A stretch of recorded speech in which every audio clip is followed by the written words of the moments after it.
Обвинетиот Јордан Ѓоргиев призна вина и изрази кање за сообраќајната несреќа кај Ситимол, во која загина 24-годишната Викторија Николова. Судскиот совет со судиката Љубинка Бошевска ќе ги прегледаат доказите и во понеделник ќе ја донесат пресудата. Ѓоргиев со наведната глава ја призна вината пред судот и пред родителите на загинатата девојка. Кажа дека да можел, веднаш би го сменил местото со починатата Николова.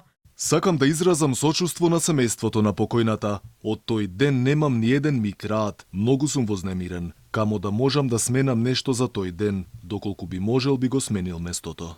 Во завршните зборови бранителот на обвинетиот побара од судот да ја цени психолошката состојба и каењето на Јордан, кој примал лекови уште од денот кога се случила несреќата. Секогаш кога се работи со смртни последици, фактички оштетените бараат крв за крв, што е нешто невозможно. Тие нема да бидат задоволни и со 15 годишна казна затвор. Ама јас ви убедувам, бидејќи сум цело време овие 3 месеци со Јордан, дека он стварно има навистинско каење. Одбраната смета дека признанието на вина од возачот не било искрено и сакаат судот да го казни со највисока затворска казна која е предвидена во законот. Повторно побараа да има нула толеранција и да се земе предвид фактичката состојба и очигледните сообраќајни прекршоци кои според нив ги сторил со умисла. Факт е дека делото останува според член 300 став 2 со умисла и факт е дека он признава вина по тоа дело. Не признава вина по она што е во завршни зборови на неговиот адвокат.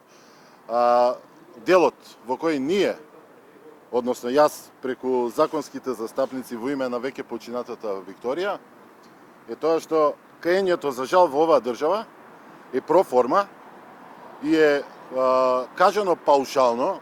Апсолутно сметаме дека делото е сторено со умисла, затоа што во услови кога несреќата е случена на пешачки премин, на најфреквентното место во Скопје, со управување со недозволена брзина и така сметаме дека обвинението е правилно квалификувано.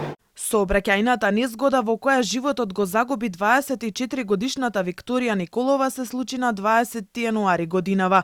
Според обвинението, Ѓоргиев возел со брзина од 67,3 км на час, што е 17,3 км на час повеќе од пропишаната брзина. Не застанал иако видел дека има пешаци и ја прегазил Викторија, а нејзиното момче Леони Даов се здоби со лесни повреди.